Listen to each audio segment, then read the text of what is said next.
Cordial saludo a los televidentes del canal del Congreso de la República de Colombia. Les damos la bienvenida a este espacio de Cámara Abierta, programa de la Cámara de Representantes que busca destacar y resaltar a quienes contribuyen en la formación de los valores sociales, institucionales y democráticos del país. Sean todos ustedes bienvenidos. Hoy nos hemos encontrado una persona muy especial acá en el Congreso de la República.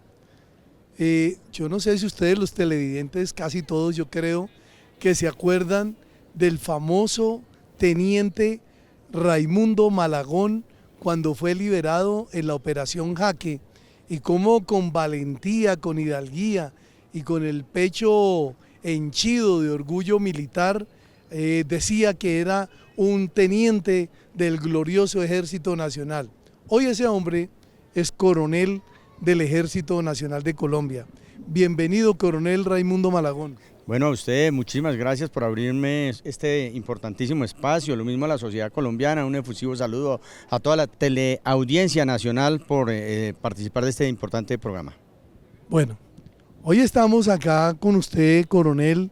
De verdad que para mí es un grato placer y honor, ante todo, entrevistar uno de los héroes. Este es un héroe nacional que Dios le ha permitido llegar a esta instancia de coronel, como dicen algunos, full del Ejército Nacional, coronel efectivo. Coronel, ¿y ahora qué sigue? No, pues nada, seguiremos haciendo patria. Muchos de la opinión pública ha escuchado que infortunadamente no fui considerado para hacer el curso de altos estudios militares, por lo cual aún no he presentado mi retiro, ni me ha llegado tampoco el retiro formal por parte del gobierno nacional. En ese orden de ideas, pues igual estamos proyectados para seguir sirviendo a nuestra patria colombiana, sea desde un ámbito u otro, pero con el mismo amor que lo he venido haciendo. Para mí el pueblo colombiano tiene un gran valor.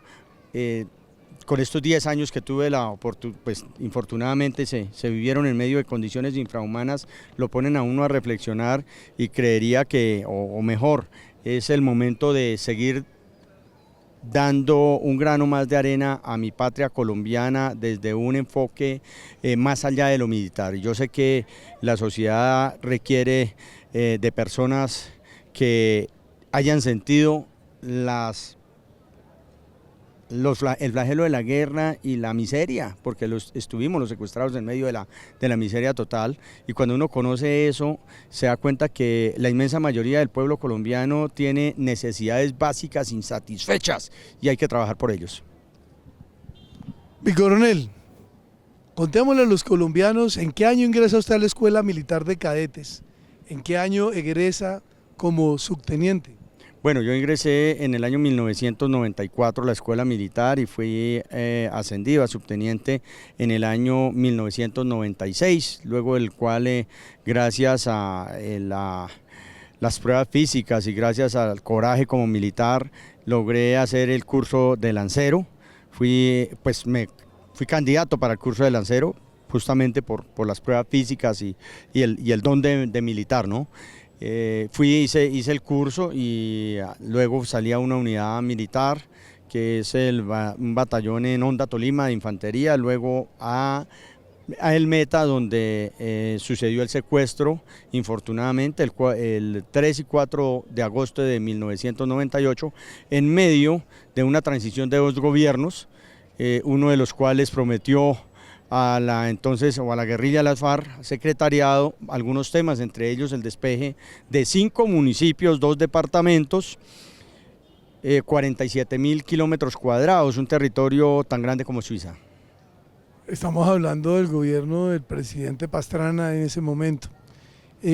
Quería preguntarle, ¿para ese entonces usted ya era teniente efectivo? No, a mí me faltaba 2 años para ser teniente efectivo, estaba apenas iniciando mi tercer año de subteniente, ya tenía algo de experiencia en orden público, pero no un combate tan fuerte como fue ese en desventaja, ¿no? Acordémonos que en ese entonces hizo carrera las famosas pescas milagrosas, las tomas guerrilleras, los asaltos a la población indiscriminada, el uso indebido de cilindros bomba, tales como los que sucedieron en Tunja recientemente, artefactos explosivos no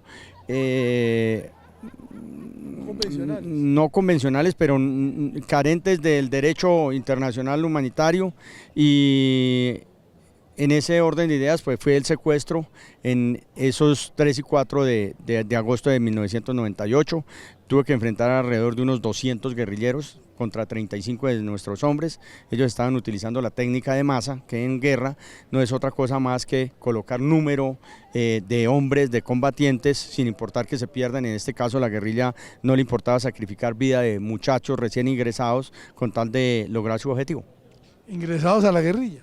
Claro, jóvenes que estaban recién, chinos de 17, 15 años, recién ingresados, pero que lo que a ellos les interesaba era mandarlos en masa para poder copar las unidades militares. Nosotros peleamos hasta que nos quedamos sin munición. Recuerdo que cuando a mí me secuestran, porque siempre fue un secuestro, me quedaba solamente una granada y un proveedor, una granada de mano. Incluso traté de hacerla explotar, boté el seguro. Y bueno, esas son escenas bien fuertes de ese entonces, pero el hecho es que fui secuestrado durante 10 años. Bueno, cuando a usted lo secuestran, ¿usted en ese momento pensó de pronto lo iban a asesinar o se imaginó que iba a haber ese secuestro que duró 10 años? Sí, claro.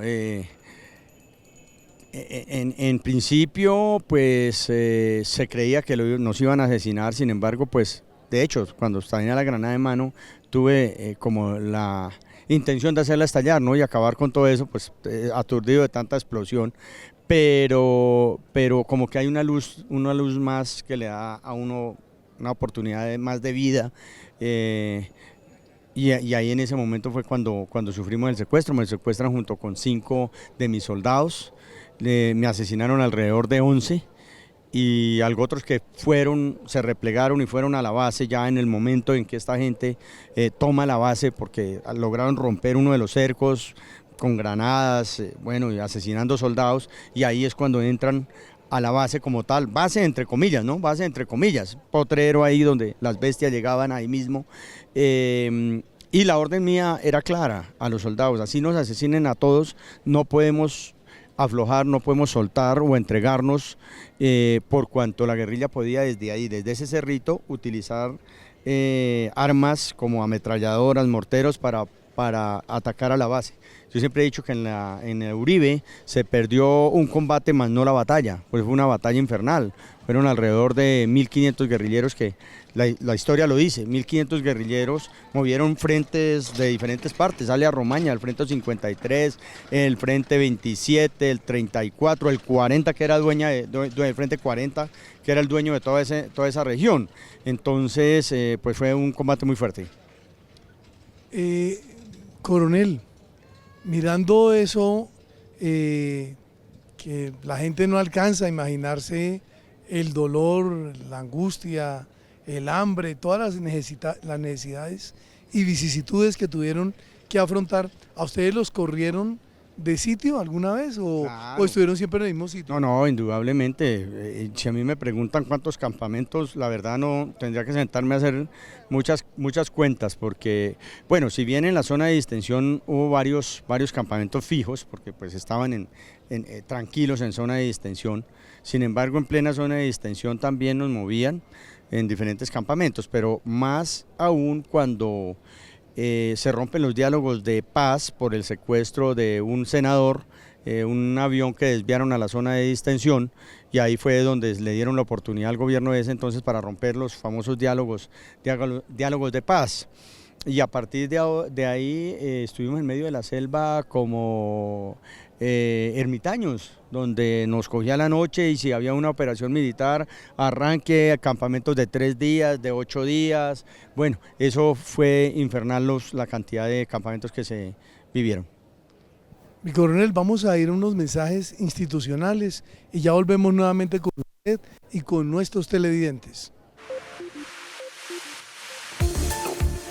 Aunque estés lejos, Aunque no te conozca, aunque las condiciones sean difíciles, siempre estaré ahí. O si eres mi amigo o mi enemigo, en los momentos de adversidad, arriesgando incluso mi vida, siempre estaré ahí. No me importa tu color de piel ni tu creencia. Siempre estaré ahí. Siempre estaré ahí. Así se va a las alturas. Fuerza Aérea Colombiana, 100 años protegiendo la nación. Logo de la Comisión de Regulación de Comunicaciones.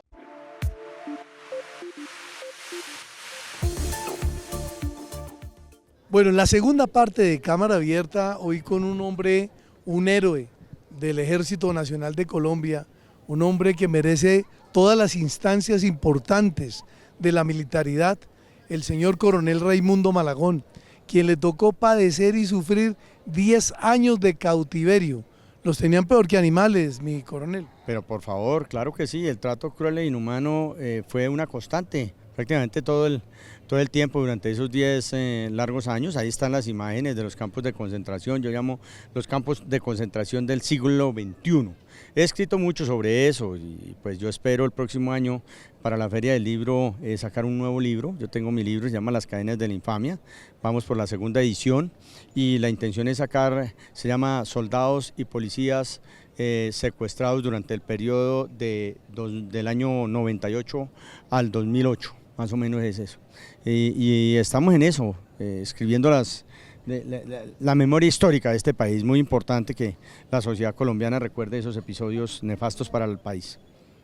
Bueno, y por supuesto que todos tenemos también que recordar que es acá, en esta instancia del Congreso de la República, donde se aprueba una ley que permitía que las personas que estaban en cautiverio ascendieran. Sí, claro que sí, gracias a algunos colaboradores, algunos congresistas que apoyaron inmensamente esa ley,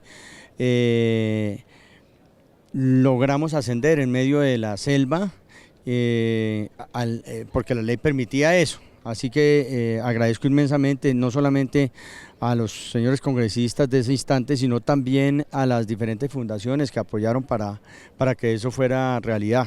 Un aliciente sin duda para las familias de las víctimas. ¿Usted se enteró en el cautiverio que eso había pasado? No, nunca. La verdad es que en el cautiverio se le corta a uno mucho el tiempo, ¿no? Si bien teníamos un radio, pero era por tiempos muy limitados que lo daban.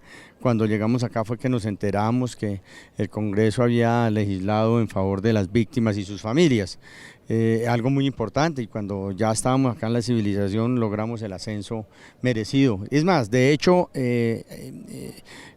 a las familias de algunos de los secuestrados los citaron y la institución se portó muy bien también. Ahí surgieron algunas dependencias de la institución, la Dirección de Familia y Bienestar, quienes se encargaban de apoyar a las familias de las víctimas del secuestro. Mi coronel, viendo todo eso tan complejo, ¿usted cuál es el momento donde usted recupera la fe de pronto en la libertad, o no hubo ese momento? Bueno, Gustavo, pues qué le digo, yo siempre les decía ya a los compañeros de infortunio, porque fue una frase que nos inventamos, o yo personalmente inventé, de infortunio, siempre hay que tener la esperanza, pero algunas veces yo les decía, hombre, nosotros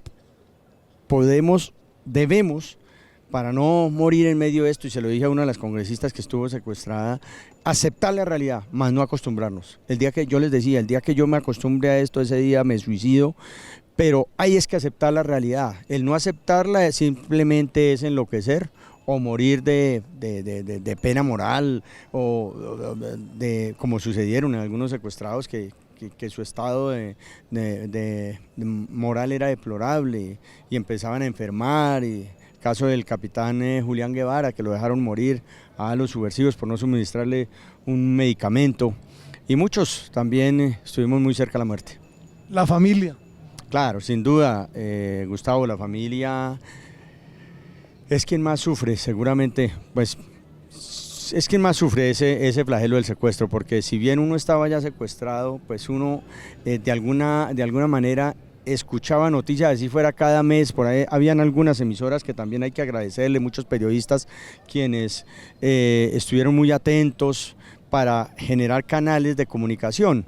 Lo triste es que las familias desde acá no sabían si le llegaba el mensaje al secuestrado o si estaba vivo o estaba muerto, porque pasaban meses, semestres incluso. En mi caso personal fueron 4 pruebas de supervivencia durante 10 años, cada 3 años, cada 2, cada 5.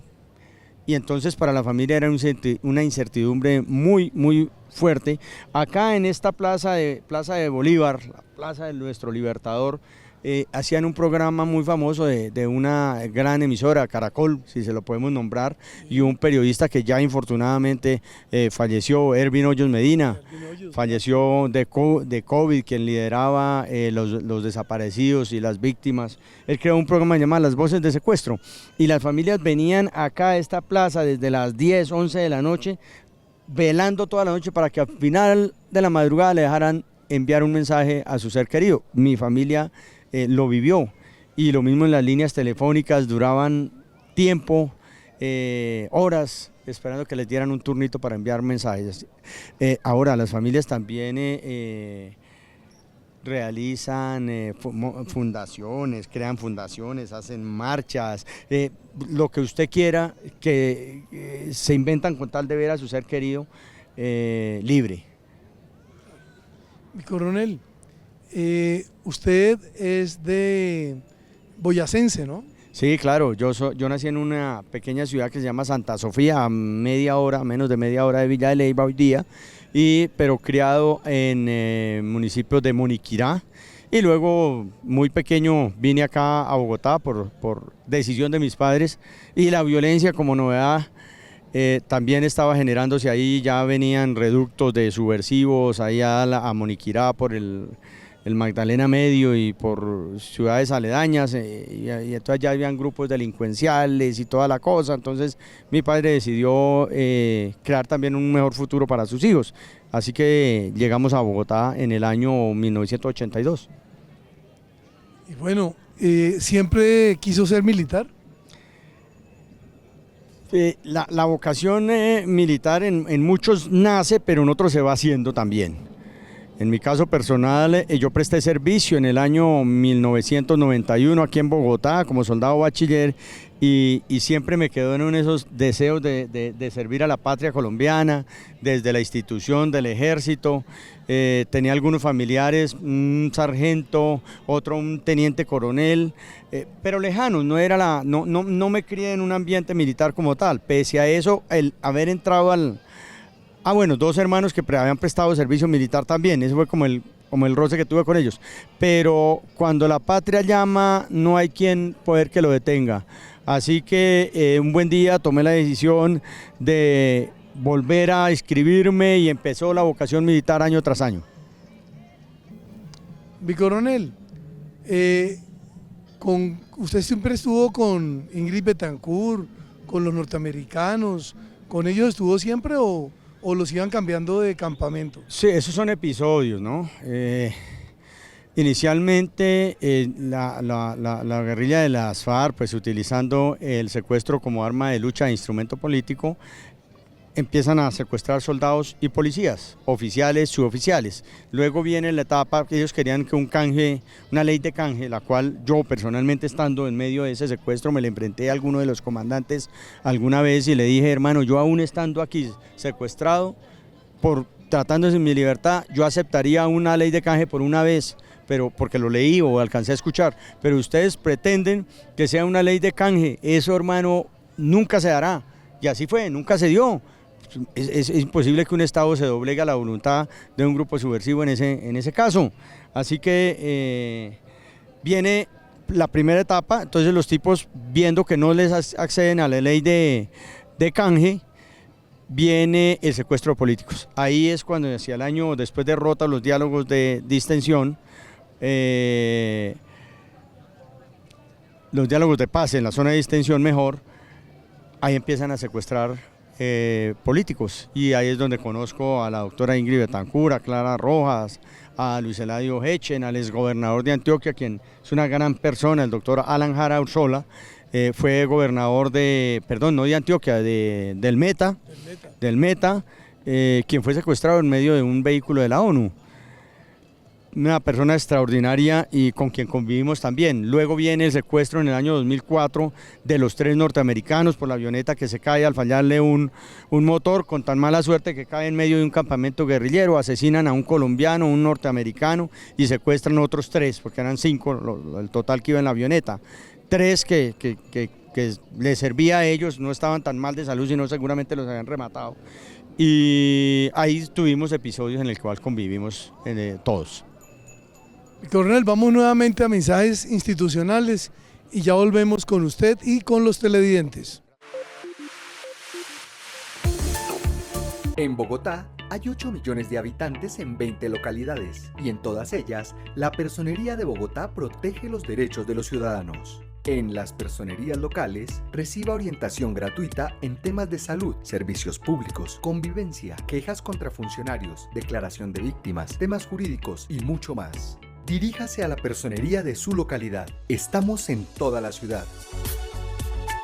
Personería de Bogotá, al servicio de la ciudad.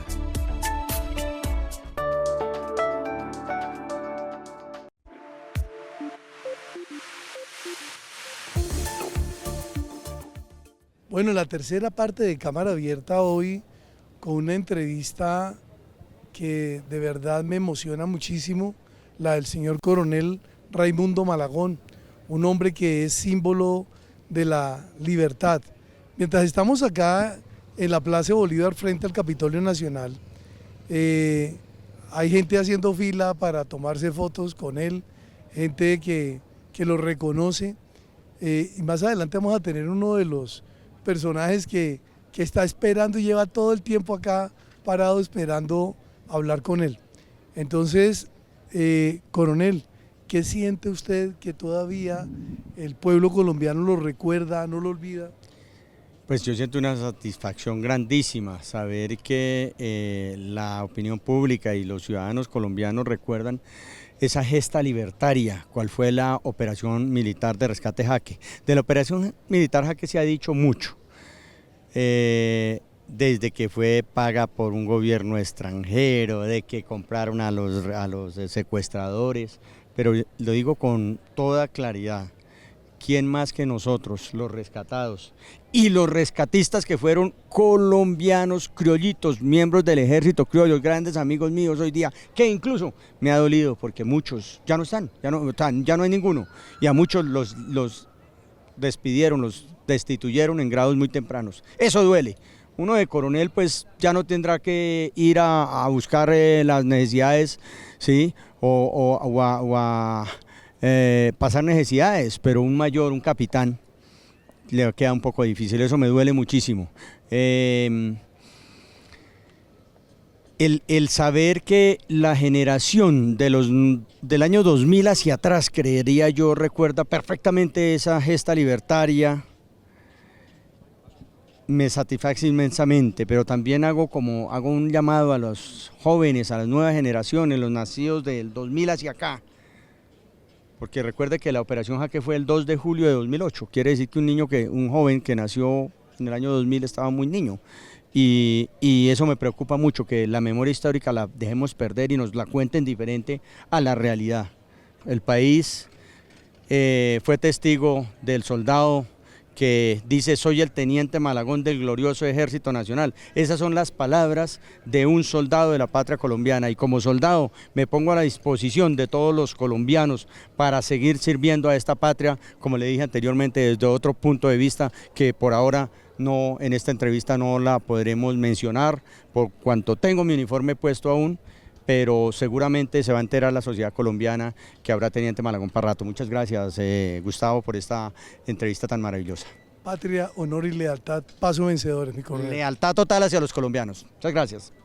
Mientras estábamos acá en la Plaza de Bolívar haciendo el programa con el coronel Raimundo Malagón, nos encontramos con un joven estudiante de Derecho, paisano de él, que bueno, me gusta poderlo entrevistar porque contó algo sobre un libro que le regalaron. Cuénteme la historia en torno a lo que usted piensa del coronel Malagón. Bueno, el coronel Malagón, un paisano de Boyacá, muy conocido por la recordada Operación Jaque del año 2008, en el cual nos dejó muchas vivencias, muchas anécdotas. Entre ellas, cuando él escribió un libro, Las cadenas de la infamia, el cual vivieron muchos colombianos este flagelo del secuestro por parte de la extinta guerrilla de las FARC, en el cual contaba anécdotas de noches cuando escuchaban el recordado programa Las Voces del Recuerdo. Las voces del secuestro. Del secuestro, ya imagínense. Muchas anécdotas con compañeros, cuando los intentos de fuga, que aparecían botas, dejaban botas, los castigos que generaban estos intentos de fuga con los subversivos, entre muchas más que no recuerdo, las cuales vivieron muchos colombianos entre los años 98, las tomas guerrilleras, toma de Mitú, toma de Miraflores, toma del Villar. ¿Y usted dónde se leyó eso? En el libro Las cadenas de la infamia, el cual escribió el teniente Raimundo Malagón. ¿Y usted cuántos años tenía cuando se leyó ese libro? Cuando tenía ese libro tenía 10 años, en el año 2010 aproximadamente, en el cual le da a uno curiosidad, pues las Fuerzas Armadas en ese entonces eran las que promovían la seguridad en nuestro país en semejante época de guerra, porque todavía la están promoviendo, no lo han dejado de hacer, pero era una época más difícil, donde tenía control territorial esta guerrilla en el sur del país, como ahorita lo tienen en el Cauca, como lo tienen en el Putumayo. Usted nos estaba contando sobre el recibimiento de él en Boyacá, ¿cómo fue? ¿Usted lo vio? Claro, yo lo viví en el año 2008, lo recuerdo bien. El teniente Malagón, me acuerdo, yo tenía 8 años, estudiaba en la Normal Superior de Chiquinquirá. La entrada de Chiquinquirá es una recta. Yo me acuerdo, nos hicieron salir con banderitas blancas y globos blancos. Llegó el teniente Malagón, pues era el tema en ese momento, la Operación Jaque. Llegó el teniente Malagón y en caravana, todo el mundo lo ovacionaba. Y a uno de niño le da curiosidad, ¿por qué lo reciben así? Entonces la curiosidad, como dice el dicho, la curiosidad mató al gato, entonces uno empieza a estudiar la historia. Bueno, ¿quién era?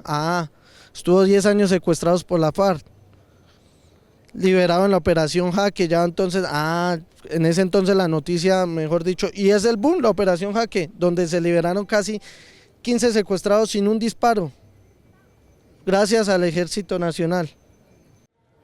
Hemos llegado así al final de nuestro programa de Cámara Abierta del día de hoy, agradeciendo a la mesa directiva de la Cámara de Representantes, a la Oficina de Información y Prensa de esta corporación, al gerente del Canal Congreso de la República, a ustedes por su atención y a nuestro equipo técnico que hace posible que lleguemos a ustedes. A todos gratitud y solo nos resta decir como siempre, Dios bendiga a Colombia.